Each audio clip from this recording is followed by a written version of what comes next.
அன்புள்ள அனைவரையும் வணங்குகிறேன்.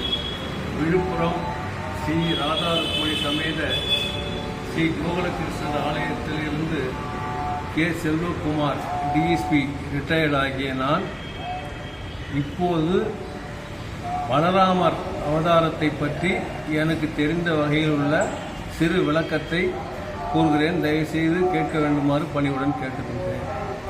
இதுவரையில் ஸ்ரீமன் நாராயணன், மகாவிஷ்ணு ஆகியோரின் 10 அவதாரங்களில் நான் இதுவரை 7 அவதாரங்களை பற்றி எனக்கு தெரிந்த வகையில் சிறு சிறு விளக்கங்களை கொடுத்துள்ளேன். இன்று பலராமர் அவதாரம்.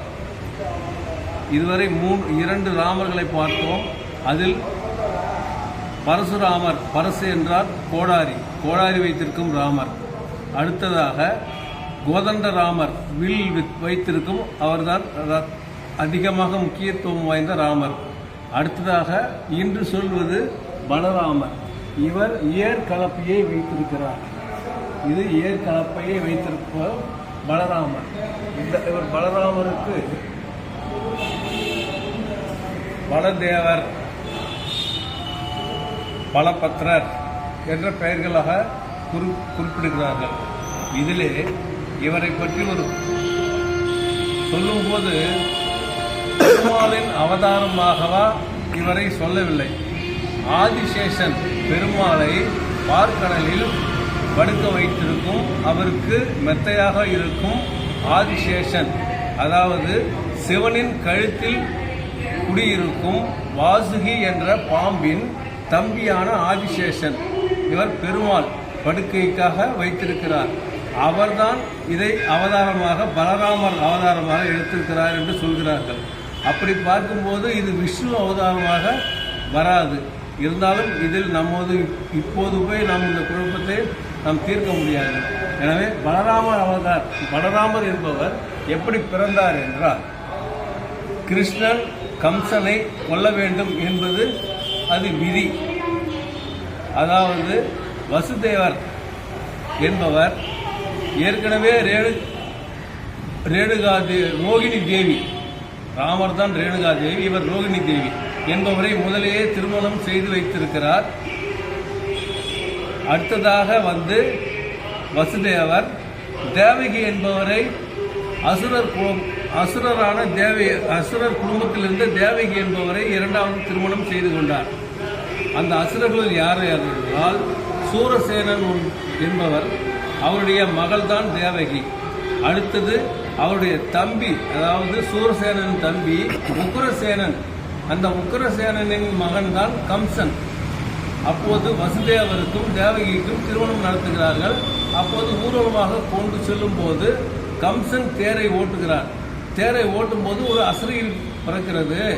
கம்சா, நீ இப்போது ஆனந்தமாய் கொண்டாடுகிறாயே, உன் தங்கையான தேவகிக்கு பிறக்கும் 8வது குழந்தை உன்னை கொல்லப் போகிறான் என்று ஒரு அசுரையில் சொல்கிறது. என்ன செய்வதென்று அவனுக்கு ஒன்றும் புரியவில்லை. அதற்கிடையில் இப்படி இருக்கும்போது தேவகியை கொன்றுவிடலாம் என்று நினைக்கிறான்.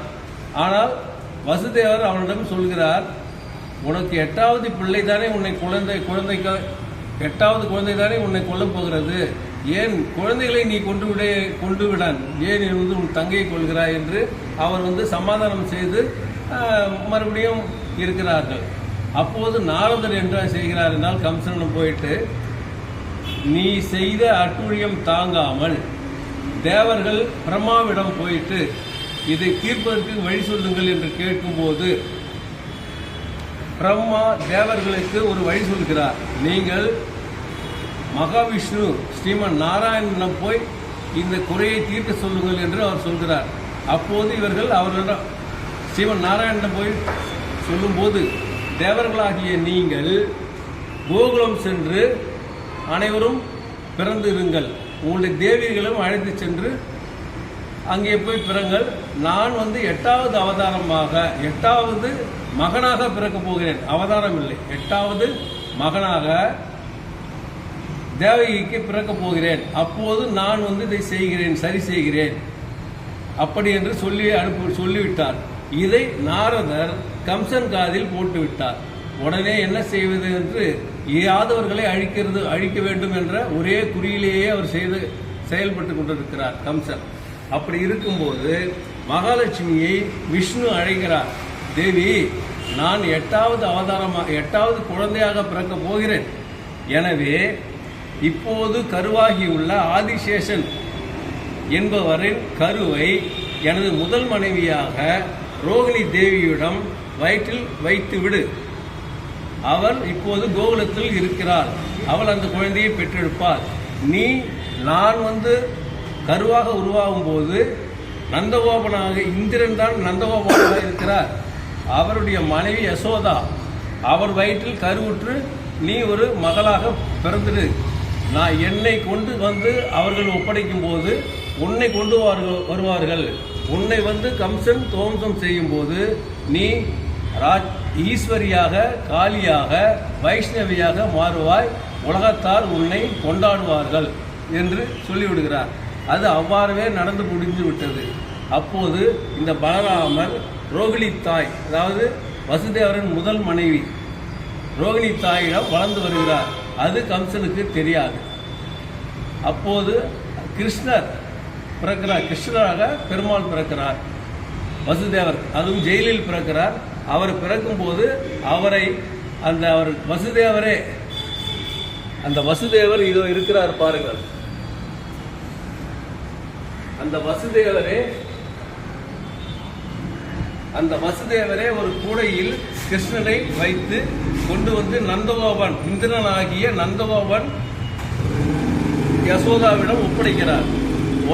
ஒப்படைத்துவிட்டு அவர்களுக்கு பெற்றிருக்கும் பெண் குழந்தையை, அதாவது மகாலட்சுமி, அவரை அழைத்து தூக்கி கொண்டு சிறைக்கு சென்று விடுகிறார்கள். அங்கே போன பிறகு கம்சன் அந்த குழந்தையை சாகடிக்கிறார். அவர் உடனே அவனை அழித்தது பிறகு அவர் ஈஸ்வரியாகவும் வைஷ்ணவியாகவும் அவர் கடவுளாக அவரை கும்பிடுகிறார்கள். இப்படியாக இருக்கும்போது கிருஷ்ணன் பிறந்து கம்சனை அழிக்கிறார்.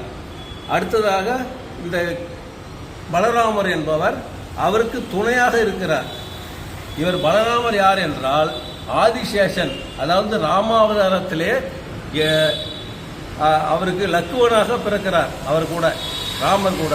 இப்போ இந்த பிறவியில் ஆதிசேஷன் ஸ்ரீராமராக பிறக்கிறார். அடுத்ததாக 3வதாக ஸ்ரீ ராமானுஜராக பிறக்கப் போகிறார் என்று ஒரு விதி இருக்கிறது. எனவே இவ்வாறு நடந்த இந்த பலராமன் இவர் விவசாயத்திற்கு இவரை கடவுளாக கொண்டுவர்களுக்கு நன்றாக வழி சொல்லுவார், நிறைய தொகை கொடுப்பார்.